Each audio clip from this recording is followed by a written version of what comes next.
Hello viewers, मैं हूं फ़खर सब्ज़ी और आप देख रहे हैं डिबेट विद फ़खर। आज की डिबेट में बात करेंगे चाइना के हवाले से, इस रीजन के हवाले से और चाइना की एग्रेसिव पॉलिसीज़ के हवाले से, स्पेशली ताइवान।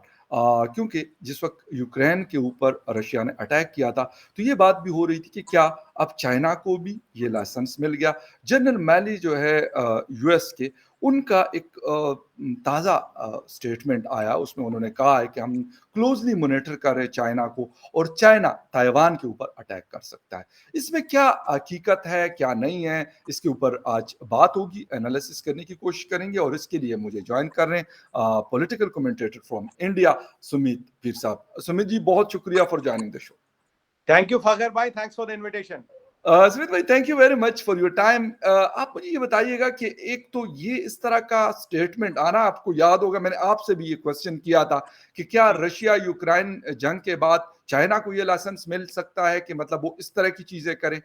तो अब जनरल मैली की ये स्टेटमेंट आना, क्या मतलब आपको लगता है, क्योंकि आपकी भी इस रीजन पे, चाइना पे भी आपकी बड़ी स्टडीज हैं, तो क्या आपको लगता है कि ऐसा हो सकता है या वैसे उन्होंने बस एक स्टेटमेंट जारी कर, वैसे अमेरिकन इस तरह की बयानात और एक जनरल बड़े टॉप लेवल का वो इस तरह का मतलब स्टेटमेंट दे नहीं सकता।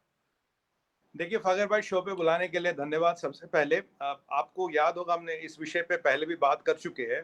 जी और देखिए, जो रशिया यूक्रेन का मसला था वो नेटो के कारण था। नेटो यूक्रेन में आना चाहता था और नेटो का जो बिग बिग टर्म प्लान था कि भाई न्यूक्लियर जो आर्सनल है, सॉरी जो न्यूक्लियर रिएक्टर है, जो न्यूक्लियर रिएक्टर्स है जी यूक्रेन को, उनको यूज करके एक न्यूक्लियर बॉम्ब बनाया जाए, मिसाइल बनाया जी जाए जिनका मुंह रशिया की तरफ हो। जी तो देखिए, जब नेटो आसपास आया तो पुतिन साहब की एक प्रतिक्रिया आई, एक ऑब्जेक्शन आया। बट जब वो यूक्रेन आया, क्योंकि यूक्रेन केवल एक ऐसी कंट्री है जहां जिसके पास सबसे ज्यादा न्यूक्लियर रिएक्टर है, न्यूक्लियर मटेरियल है, अगर वहां एक न्यूक्लियर बॉम्ब बनाना फास्टेस्ट जी और इजीएस्ट था। जी और अगर वो तो नेटो और यूएस की कोशिश क्या थी कि वहां बॉम्ब बनाया जाए और एक उसका मुंह रशिया की तरफ किया जाए। जी तो अगर रशिया रिटेलिएट भी करेगा तो यूक्रेनी की वाट लगती है, अगर यूक्रेन जीत जाता तो रशिया जाता। एक बहुत अच्छी गेम प्लान था, तभी ओके पुतिन साहब को रिटेलिएट करना पड़ा। ओके तो ये एक 8-10 साल से बनी हुई ये जो कहानी है नेटो को लेके है। अगर आप चाइना और ताइवान की बात करें फखर भाई, अभी जो चाइना में सबसे बड़ा इन्वेस्टर जो है वो यूनाइटेड स्टेट्स ऑफ अमेरिका या यूके या जर्मनी या कोई नहीं, वो ताइवान है। सबसे जी ज्यादा पैसा चाइना में लगाने वाला ताइवान है। पर चाइना की ओके दिक्कत ये है कि वो एक्सपेनिशम जो है बिलीव करती है, जी भाई उसको हर साल अपनी टेरिटरी बढ़ानी है। हम्म तो अब ये जो ताइवान है, ताइवान ताइवान डेमोक्रेटिक है, वो इंडिपेंडेंट रहना चाहता है। वहां भी जो रेस है हान चाइनीज डोमिनेटेड है। ओके उनकी शादियां हुई है मेनलैंड में, पर वो जो रस्साकशी है चाइना की वो चलती रहती है। जी अब ताइवान का एयर डिफेंस बहुत अच्छा है। ताइवान में सबसे बड़ा एडवांटेज है जो एम्फीबियस डिफेंस है। वो अब भी, अगर आप मिलिट्री एक्सपर्ट्स की बात करें, मैं कई शो में बैठ चुका हूं उनके साथ, तो सब मिलिट्री एक्सपर्ट्स का ये माना, by sea you can not invade Taiwan. आप देखिए, चाइना कभी भी समुद्र से कुछ नहीं करता, ओके वो हमेशा जहाज उड़ाता है। ओके क्योंकि उनको पता है दो चाइना ताइवान का डिफेंस बहुत अच्छा है, पर वो वहां पे उनका चांस है। देखिए, अगर आपको लैंड असॉल्ट करना तो आपको एम्फीबियस असॉल्ट करना, उसके बाद लैंड होगा। अभी आपके पास केवल एक विकल्प या एक ऑप्शन खुला है, वो है एयर का। जी इसीलिए चाइना हमेशा वहां जहाज उड़ाता रहता है। दूसरी बात, स्ट्रेट्स ऑफ ताइवान में अमेरिकन एयरक्राफ्ट कैरियर्स है। पीछे अमेरिका ने कहा कि we will defend Taiwan at any cost. एक बहुत फंडामेंटल चेंज आया अमेरिकन फॉरेन पॉलिसी में। 40-41 बार हमने बात की थी, तब चीनियों ने भी बोल दिया भाई इसके कारण लड़ाई हो सकती है। हम्म अब देखिए, ये जो ताइवान के साथ रशिया कशी चल रही है, ये चाइना के लिए वर्चस्व का सवाल है, उसकी इज्जत का सवाल है। ओके क्योंकि नहीं तो जो हाथ तुम्हें खाते हैं, खिलाते हैं, पैसे देते हैं, तुम्हारा मतलब तुम्हारा भला करते, तुम उनको काटने को क्यों दौड़ रहे हो? अगर वहां जो भी हम्म मरेगा, हन चाइनीज ही मरेगा, चाहे यहाँ बिल्कुल का मरे वहां का मरे। हम्म बट अब ये सारी गेम क्या, गेम ये है कि अभी देखिए चाइनीज इकोनॉमी में एक बहुत बड़ा एनिग्मा बन चुकी है। जीरो कोविड की पॉलिसी 5वें महीने जारी है, 5वां महीना हो गया जीरो कोविड की हाँ, पॉलिसी। सिटी सारे, कल भी मैं सीएनएन और बीबीसी पे देख रहा था, तो वो दिखा रहे थे कि सारे सिटीज को जो है ना उन्होंने लॉक किया हुआ है लोगों को, और बिल्कुल हर चीज कट ऑफ है मुकम्मल तौर पे। बिल्कुल फकर भाई, अगर आप आपकी और हमारी बात याद करें, मैं आपको यस पिछले 3 महीने से कह रहा हूं, there is something drastically long in China. बिल्कुल जीरो कोविड पॉलिसी सस्टेनेबल नहीं। आपने सारे शहर बंद कर दिए, आपने एग्ज़ैक्टली। मिलियंस ऑफ लोगों को बंद कर दिया, आपकी 80% फैक्ट्रियां बंद है, आपके ऐसे शिपिंग नहीं हो रही, ऑर्डर नहीं आ रहा, आपकी इकोनॉमी का आउटलुक दिन ब दिन नीचे जा हाँ, रहा, आपके हाँ। फॉरेन एक्सचेंज रिजर्व घट रहे हैं। कहानी क्या है? कहानी जो हुँ, अंदर की वो है कि China's economy is really fragile now, क्योंकि बहुत ज्यादा डेट है उनके ऊपर, 50 ट्रिलियन का डेट है, डेट हुँ, सर्विसिंग कॉस्ट बहुत ज्यादा है, मार्केट से पैसा मिल नहीं रहा। और पीछे हमने ओके। एक पॉइंट मिस किया था आपके साथ डिस्कशन में, जी, जी। वो ये था कि ये जो नया इंफ्रास्ट्रक्चर फंड बनाया गया, इसमें क्या था? एक तो ये दुनिया भर के, जैसे श्रीलंका हो, मोजाम्बिक हो, कोई भी कंट्री इनके पास जा जी, सकती है, नहीं तो आईएमएफ के जी। बाद ऑप्शन था चाइना। एग्ज़ैक्टली। आईएमएफ के बाद, वर्ल्ड बैंक के बाद अब ये फंड बना, आप उनके पास जा सकते हो अपने पैसे के लिए, इंफ्रास्ट्रक्चर प्रोजेक्ट्स के लिए। जी, एक इसमें एक और टेक्निकल पॉइंट भी है।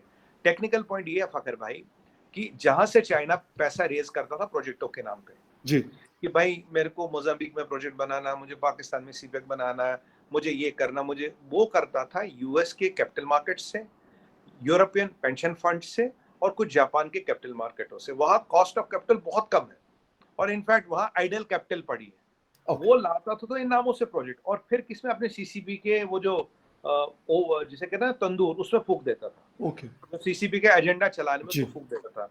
दो चीजें इंपॉर्टेंट हुई, एक पीसीओएबी एक्ट जो डोनाल्ड ट्रंप साहब लाए थे, जिसमें यह हुआ था कि करीब करीब 800 से ज्यादा बड़ी हुँ, चाइनीज कंपनियां यूएस स्टॉक एक्सचेंज से डिलिस्ट हो गई।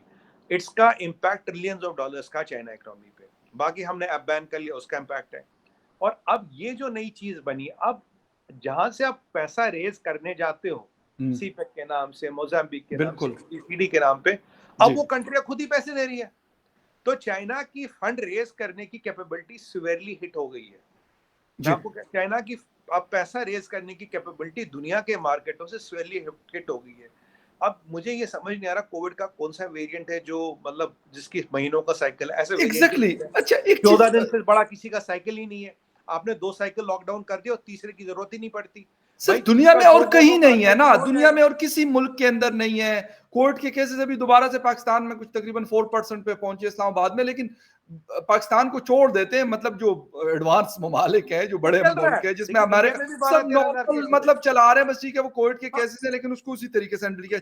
सर एक और मैं स्टेटमेंट देख एक रहा लास्ट पॉइंट जी, जी, सर, एक लास्ट पॉइंट यहाँ पे। जी प्लीज़। तो अब ये जो सारी गेम हो रही है, हो रही इकोनॉमिक।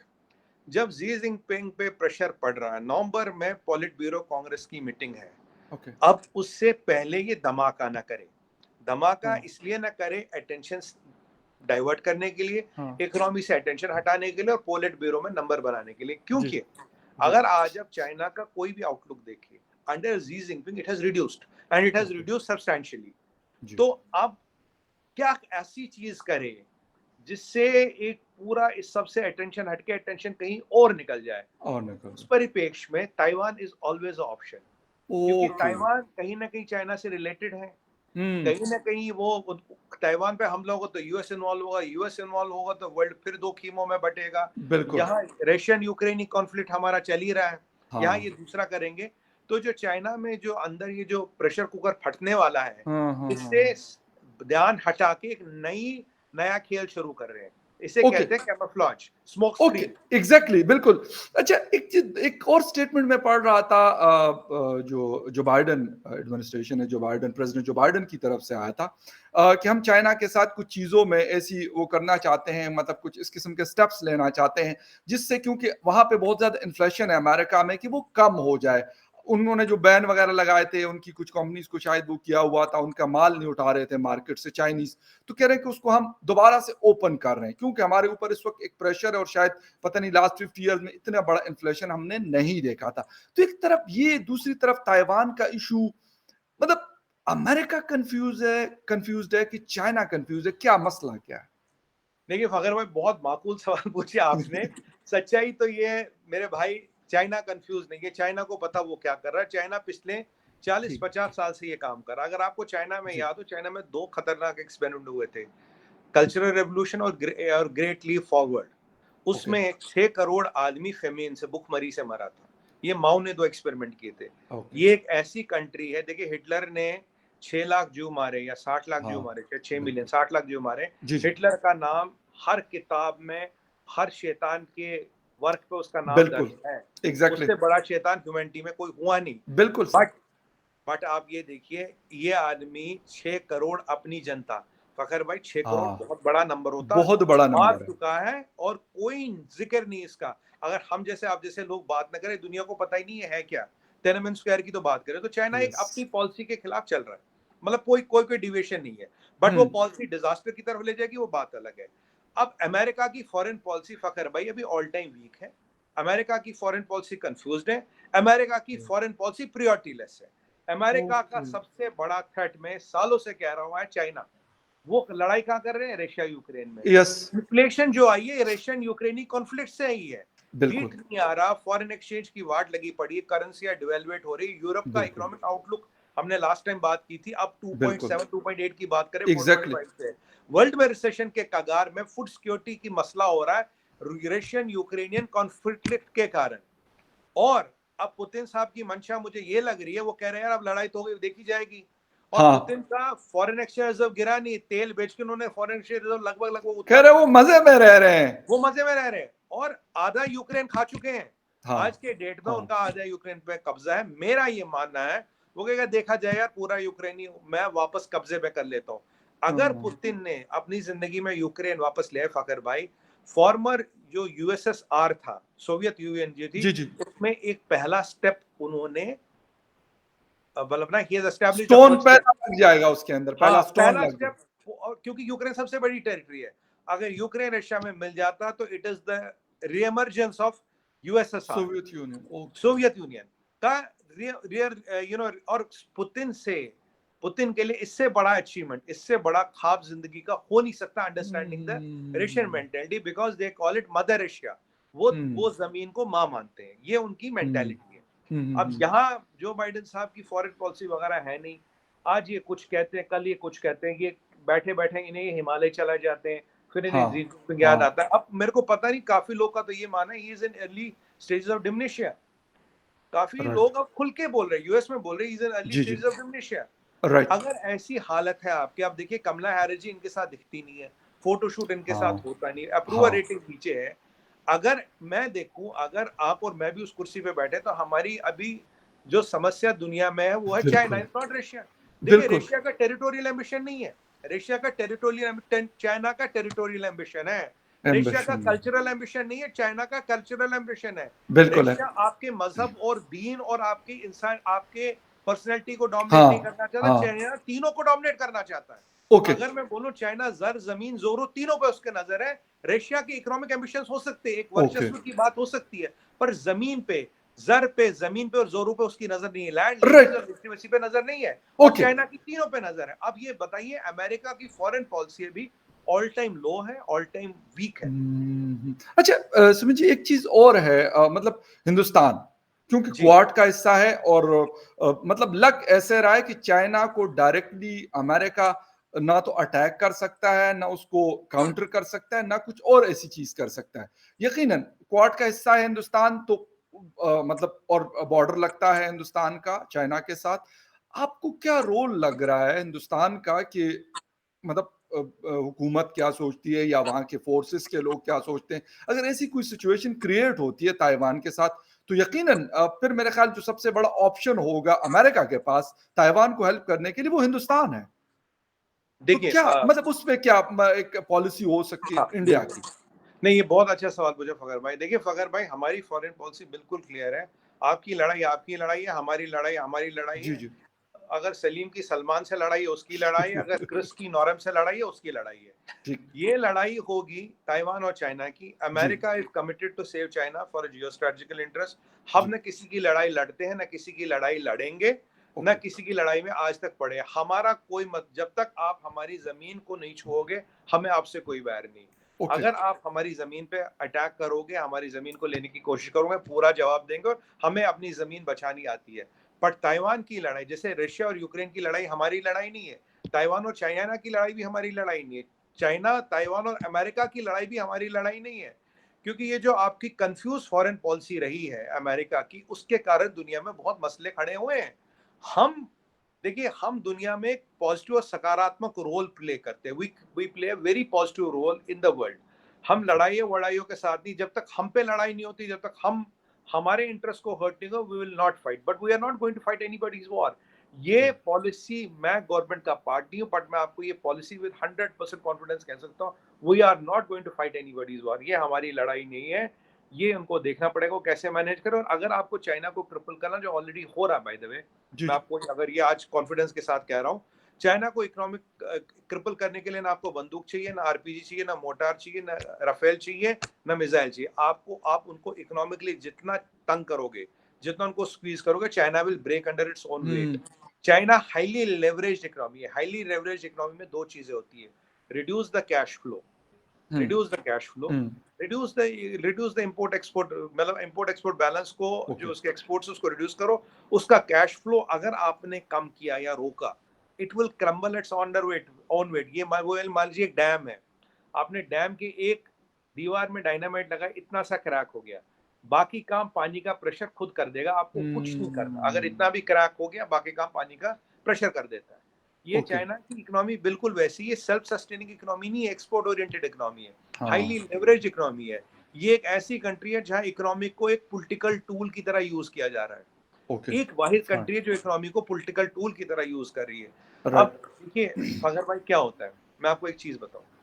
अब हम हैं, आज हम हिंदुस्तान की बात करें, हम बोलते हैं सर्वे संतु निरामया, let world be disease free, वासुदेवम कुटुंबकम, वर्ल्ड इज वन फैमिली, अतिथि देव भव। अतिथि जो होता है, जो जो हमारा गेस्ट होता है, वो हमारा भगवान जैसा है। जी, हमारी मेंटेलिटी, हमारी मानसिकता ये है, हम इस पे काम करते हैं, ठीक है। जब मैं बड़ा हुआ या मेरे साथ जितने भी बड़े हो, हमें ये बताया गया। ओके, अब चाइना की मानसिकता क्या है, तुम पैदा हुए हो दुनिया पे रूल करने के लिए, हुँ, तुम बने हो दुनिया की बादशाह के लिए, ये सब इंफीरियर है, ये सब तुम्हारे गुलाम है, तुम बने हो बादशाह के लिए। अब ये जो मेरी मानसिकता, ये जो मेरी मेंटेलिटी है, यही मेरी स्टेबिलिटी का दुश्मन बन जाती है। हुँ, मैं आज दवाई बनाता हूँ, मैं आज पेटेंट बनाता हूँ, हम आज के डेट में फकर भाई 5,000 पेटेंट एक महीने में रजिस्टर कर रहे हैं, जी, 5,000 पेटेंट पर मंथ। अब उनका क्या चल रहा है कि हम कितने जहाज बनाए, हम कितने फ्रिगेटर बनाए, हम कहाँ हुआवी को घुसाए, हम हुँ, कहाँ जेडटी को घुसाए, हम कितना डाटा चोरी करें, हम किसको डेट ट्रैप में फंसाए। देखिए आपकी जो मानसिकता है, आपका जो ये सिस्टम है, इधर इट मेक्स यू स्टेबल और इट मेक्स यू अनस्टेबल। उनके हुँ, केस में it is making them unstable. तो जब तक ये बिलीफ सिस्टम इंटैक्ट है, चाइना एक ऐसी चीज है, आज आपको एक और चीज प्रेडिक्ट करूं, ओके, चाइना अगर टूटेगा, मान लीजिए फिर उठेगा, बट चाइना की जो मेंटेलिटी, इट्स सेल्फ डिस्ट्रक्टिंग। इस एक स्टेज के बाद this mentality kicks in and it starts the destruction.